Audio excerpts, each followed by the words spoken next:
आज के हमारे नेक्स्ट टॉपिक में हम पढ़ेंगे क्वांटम संख्या।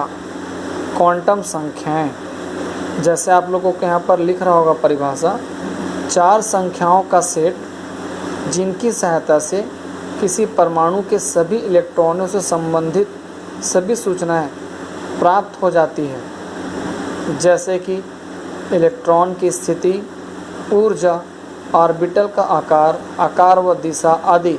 उन्हें क्वांटम संख्या कहते हैं। मतलब कि हमारे पास कुछ ऐसे संख्याएं मिलेंगी जिनसे हम इलेक्ट्रॉन की जानकारी हासिल कर सकते हैं। इलेक्ट्रॉन जो नाभिक के बाहर कक्षा में नाभिक के चारों ओर लगातार चक्कर लगाता है, तो चक्कर लगाते हुए इलेक्ट्रॉन की स्थिति, उसकी ऊर्जा और कक्षक का प्रकार, उसका दिशा व आकार, इन सब चीज़ों को जानने के लिए जिन संख्याओं की आपको आवश्यकता होती है उन्हें क्वांटम संख्या कहते हैं। तो क्वांटम संख्या जो होती है वो 4 प्रकार की होती है। पहला क्वांटम संख्या जो है वो होती है प्रिंसिपल या प्रधान क्वांटम संख्या, जिसे मुख्य क्वांटम संख्या भी कहते हैं। दूसरा होता है एजीमुथल, जिसे द्विगंशी क्वांटम संख्या भी कहते हैं। तीसरा होता है मैग्नेटिक या चुंबकीय क्वांटम संख्या। और चौथा होता है चक्रण या स्पिन क्वांटम संख्या। तो इस प्रकार से 4 प्रकार की क्वांटम संख्या होती है, जिससे हम इलेक्ट्रॉन के बारे में अलग अलग 4 जानकारियाँ हासिल करते हैं। पहला है मुख्य क्वांटम संख्या।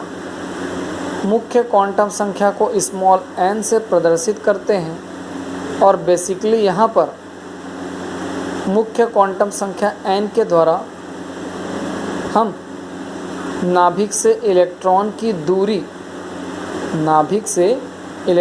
की दूरी पता लगाते हैं। जैसे अगर हमें दिया गया हो कि कोई इलेक्ट्रॉन, जैसे यदि n बराबर 1 किसी इलेक्ट्रॉन के लिए लिखा गया है, मतलब उसका अर्थ ये होगा कि इलेक्ट्रॉन नाभिक से पहली कक्षा इतनी दूरी पर है। यदि किसी इलेक्ट्रॉन के लिए हमें दिया गया है n बराबर 5, इसका मतलब ये है कि इलेक्ट्रॉन 5वीं कक्षा में स्थित है। तो कहने का तात्पर्य यह है कि n से हमें पता चलता है कि नाभिक से इलेक्ट्रॉन कितनी दूरी पर है। यहाँ पर दिखाई दे रहा है कि यदि n बराबर 1 है तो इलेक्ट्रॉन नाभिक के करीब है काफ़ी, बट अगर n बराबर 3 है तो इलेक्ट्रॉन नाभिक से काफ़ी दूरी पर है। तो इस प्रकार मुख्य क्वांटम संख्या n के द्वारा हमें कोषों की संख्या या नाभिक से इलेक्ट्रॉन की दूरी का ज्ञान होता है। दूसरी चीज़ हमें ये भी पता चलती है कि किसी एक कक्षा में अधिकतम कितने इलेक्ट्रॉन रह सकते हैं। 9th प्रीवियस चैप्टर साइंस में हमने देखा था बोरबरी व्यवस्था।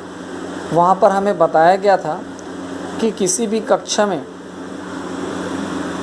अधिकतम 2n² इलेक्ट्रॉन हो सकते हैं। जैसे अगर तीसरी कक्षा है तो n बराबर 3 रखने पर 2 × 3 पे पावर 2, अगर इसको सॉल्व करेंगे तो 18 आंसर आएगा।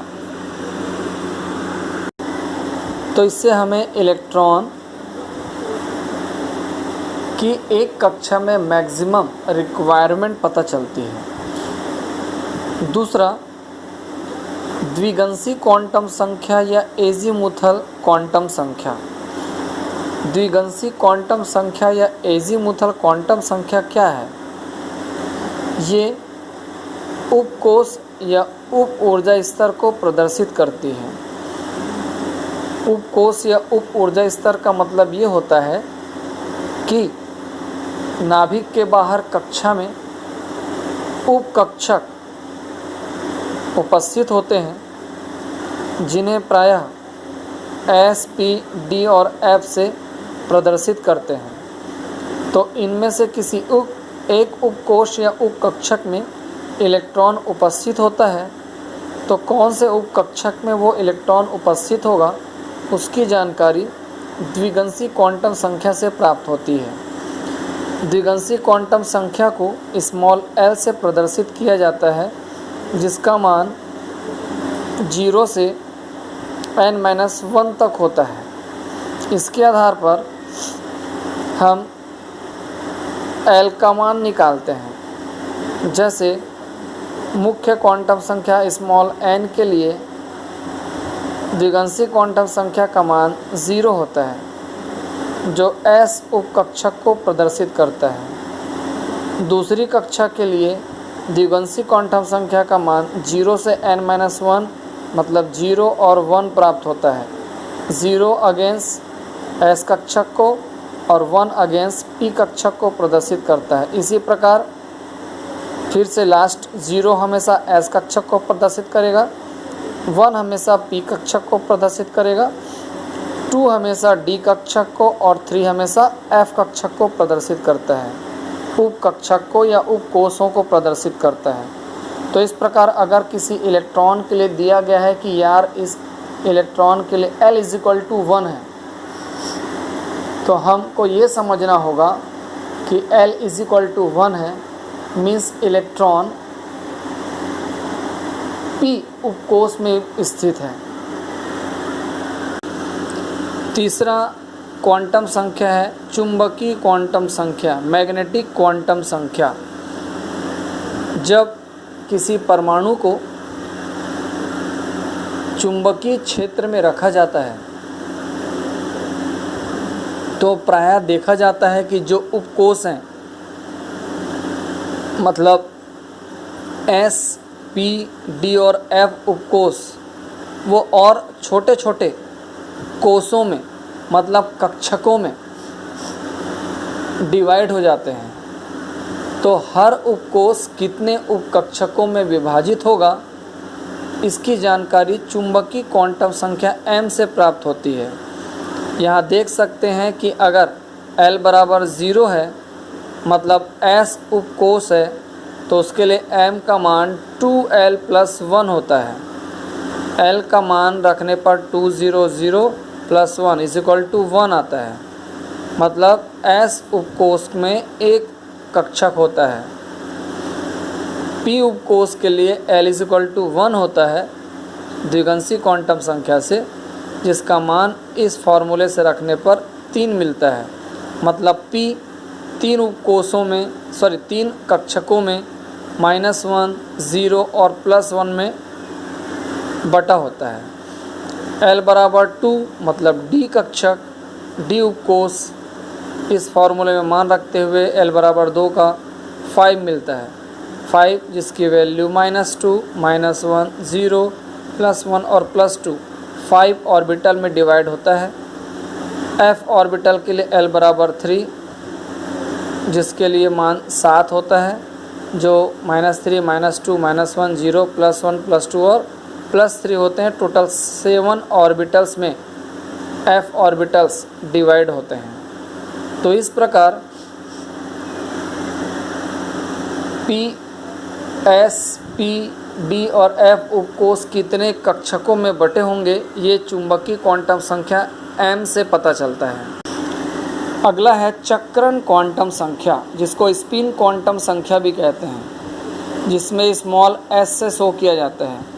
चक्रण क्वांटम संख्या एक्चुअल में इलेक्ट्रॉन के अपने अक्ष पर घूमने की दिशा बताता है। अपने अक्ष पर इलेक्ट्रॉन 2 तरीके से घूमता है, एक क्लॉकवाइज दक्षिणावर्त और एक एंटी क्लॉकवाइज वामावर्त। तो जब इलेक्ट्रॉन दक्षिणावर्त क्लॉकवाइज घूमेगा तो उसके लिए चक्रण क्वांटम संख्या का मान धन 1/2 होता है। बट जब वो एंटी क्लॉकवाइज घूमता है वामावर्त, तो उस कंडीशन में S का मान -12 प्राप्त होता है। इस प्रकार अगर हमें किसी इलेक्ट्रॉन के लिए दिया गया है कि उसका चक्रण क्वांटम संख्या S का मान +12 है, इससे हम अंदाज़ा लगा लेंगे कि इलेक्ट्रॉन अपने अक्ष पर क्लॉकवाइज घूमता है। तो इस प्रकार 4 क्वांटम संख्याओं से हमें इलेक्ट्रॉन की नाभिक से दूरी, नाभिक के बाहर कक्षा में उपकोषों की संख्या, उपकोषों के अंदर कक्षकों की संख्या और कक्षकों के अंदर इलेक्ट्रॉन के अपने अक्ष पर चक्रण की दिशा का ज्ञान होता है।